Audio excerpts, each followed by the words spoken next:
Hello दोस्तों, तो स्वागत है आपका एक और नई वीडियो में। मेरा नाम है पारस, आप देख रहे हैं ट्राइमैक्स स्टडी हिंदी। तो आज बात करते हैं अच्छी स्थिति में विद्युत क्षेत्र की तीव्रता के बारे में। तो सबसे पहले बनाते हैं एक द्विध्रुव। तो द्विध्रुव बनाते हैं सबसे पहले। ये बन गया आपका एक द्विध्रुव। मध्य बिंदु मान लेते हैं हम ओ। यहाँ पर मान लेते हैं माइनस क्यू आवेश, यहाँ पर मान लेते हैं प्लस का क्यू आवेश।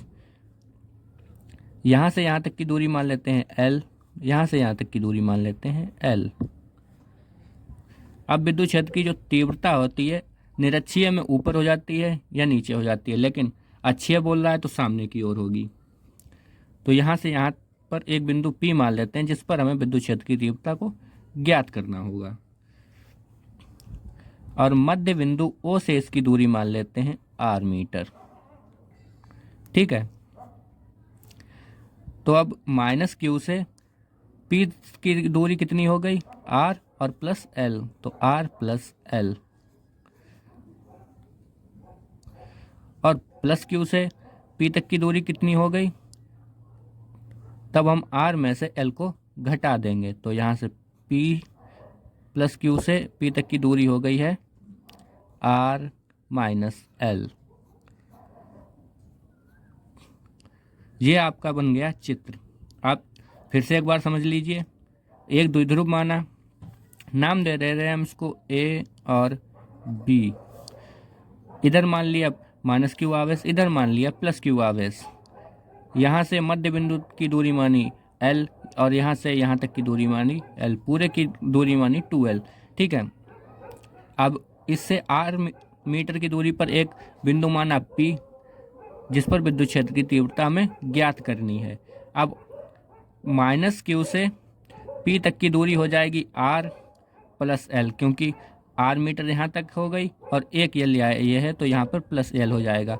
अब प्लस क्यू के लिए P तक की दूरी हो जाएगी R माइनस L, क्योंकि R मीटर यहाँ तक की और ये माइनस आपका घट जाएगा। ठीक है L। तो चलिए अब डेरिवेशन को सॉल्व करते हैं। उससे पहले आप थोड़ी थ्योरी लिख लीजिए। माना एक द्विध्रुव AB विद्युत क्षेत्र में स्थित है जिसके मध्य बिंदु O से R मीटर की दूरी पर एक बिंदु P है जिस पर विद्युत क्षेत्र की तीव्रता हमें ज्ञात करनी है। ठीक है। अब हम प्लस क्यू आवेश के लिए क्या लेंगे, प्लस क्यू आवेश के लिए। ठीक है। तो हम इसे मानते हैं E1। विद्युत क्षेत्र की तीव्रता का फार्मूला होता है 1/4πε0 के होता है आपका परावैद्युत पदार्थ। तो अगर यहाँ पे माध्यम वायु या निर्वात हो तो के का मान 1 हो जाएगा और यहाँ से के हट जाएगा, लेकिन परावैद्युत माध्यम में कह रहा है तो के लग जाएगा। ठीक है। Q/R²। लेकिन अब हम प्लस क्यू के ले रहे हैं तो यहाँ से यहाँ तक की दूरी क्या है R माइनस L, तो R माइनस L का स्क्वायर। ऐसे ही लेंगे माइनस क्यू के लिए, माइनस क्यू आवेश के लिए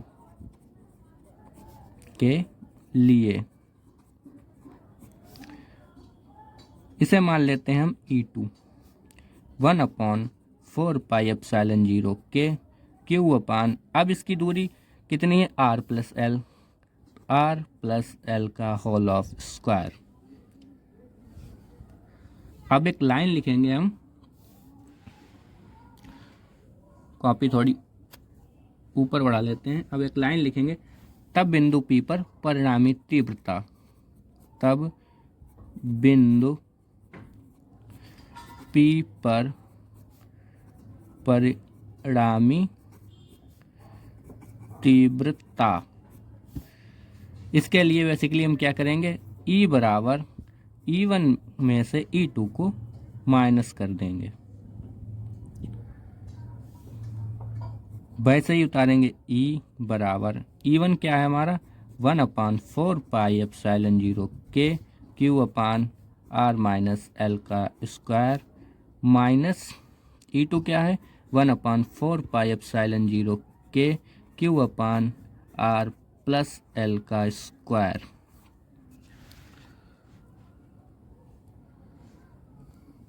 अब अब आगे देखिए 1/4πε0 के आपका कॉमन आ जाएगा, सॉरी क्यू भी आ जाएगा आपका कॉमन, क्योंकि क्यू दोनों जगह है। ठीक है, तो यहाँ पे क्या बना, तो सॉरी यहाँ पे क्या बचा 1/r-l का स्क्वायर माइनस 1/r+l का स्क्वायर। क्यू दोनों में कॉमन चला गया तो यहाँ पे एक बचा, यहाँ पे एक बचा। ठीक है,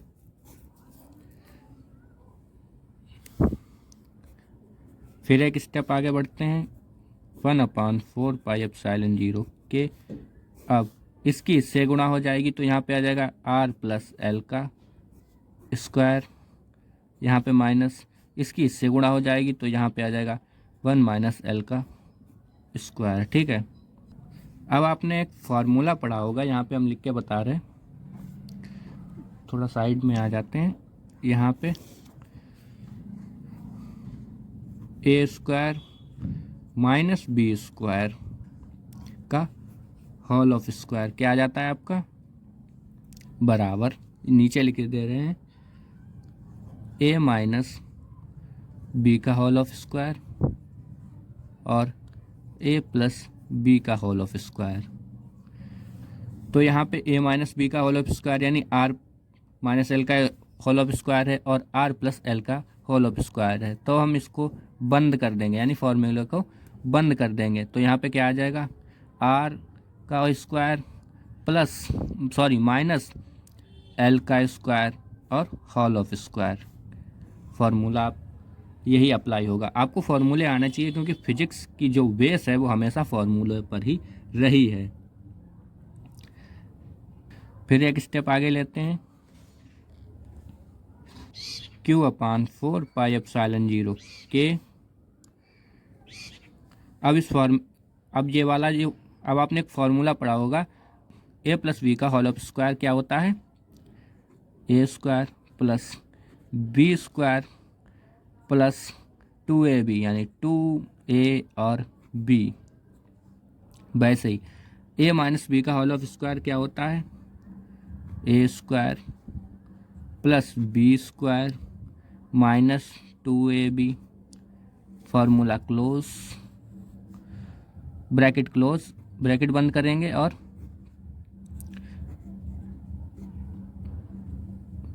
फिर से नीचे वाला लिख देंगे। अब यहाँ पे नीचे जगह नहीं बची है तो पेज को पलट रहे हैं, वही वाला स्टेप आपको लिख कर दिखा रहे हैं ताकि आपका कोई कंफ्यूजन ना रहे। Q/4πε0 के r² + l² + 2rl - r² + l² - 2rl बटे में आ जाएगा आपका r का स्क्वायर, सॉरी ये r है, और माइनस l का स्क्वायर और होल ऑफ स्क्वायर इसका। ठीक है, अब देखिए यहाँ पर प्लस का r है तो r से, यहाँ पे माइनस का r है, r से r cancel, plus minus minus तो यहाँ पे माइनस आ जाएगा, और ये प्लस का है तो ये भी इससे कैंसिल, माइनस माइनस प्लस तो यहाँ पे प्लस आ जाएगा, तो 2 और 2 4 हो जाएंगे, तो यहाँ पे 4rl बचेगा। नीचे ये आपका बचेगा r² माइनस का l², और ये तो वैसा ही चलता रहेगा। इतना तो क्लियर हो गया होगा आपको। अब जब हमने निरक्षीय वाला डेरिवेशन किया था तो आपको एक चीज़ बताई थी, अगर r का मान बहुत बड़ा है l के मान से तो l को मान को छोड़ देते हैं। ये लाइन लिख दीजिएगा आप कि यदि r का मान बहुत बड़ा है l के मान से तो l का मान छोड़ देते हैं, तब यहाँ पे सिर्फ हम r का मान ही लिखेंगे। तो E = Q/4πε0 के 4rl, और नीचे में जो l का मान चल रहा है उसको छोड़ देंगे। यहाँ पे होल ऑफ स्क्वायर था, सॉरी वो स्क्वायर छूट गया है, ये देखिए यहाँ पे वही वाला डेरिवेशन, ठीक, सॉरी वही वाला स्टेप है, स्क्वायर छूट गया था। तो यहाँ पे r का स्क्वायर और इसका होल ऑफ स्क्वायर। ठीक है, अब एक r से एक r हम कैंसिल कर देंगे, तो यहाँ पे 3r बचेंगे। तो E =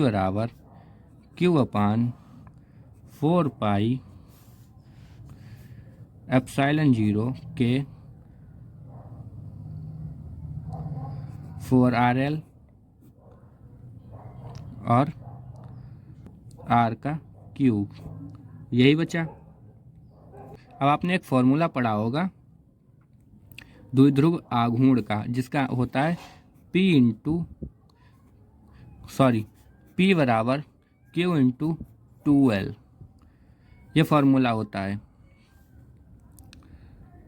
यार तो कैंसिल हो गया था, तो यहाँ पे Q बराबर 4 पाई एप्सिलॉन 0 के, अब यहाँ पे हम 2 को ऐसे भी लिख सकते हैं 2L, ठीक है, बटे में R क्यूब चल ही रहा है।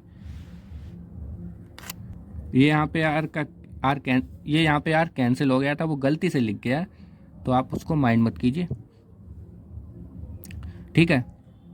तो वो अब इसमें आप स्टेप देखिए, वही वाला स्टेप है, बस 2 को खोल के लिख दिया है, ठीक है, 2 इंटू 2L। अब क्यों खोल के लिखा है, इसके पीछे एक रीज़न है, वैसे ही उतारते हैं इसको। अब आपने ये फॉर्मूला पढ़ा होगा द्विध्रुव आघूर्ण वाला, P इंटू Q बराबर 2L होता है, तो Q भी है 2L है पे, तो Q भी है 2L भी है, तो P वाला फार्मूला यहाँ पे आ जाएगा, तो यहाँ पे क्या आ जाएगा 2P आ जाएगा, क्योंकि Q इंटू 2L हो जाता है P, बटे में R क्यूब चल ही रहा है।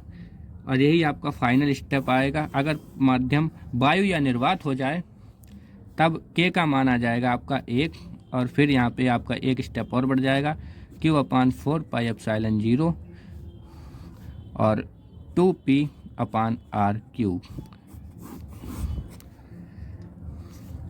यहाँ पे आप लिख के दिखा भी देंगे, यदि माध्यम वायु या निर्वात हो,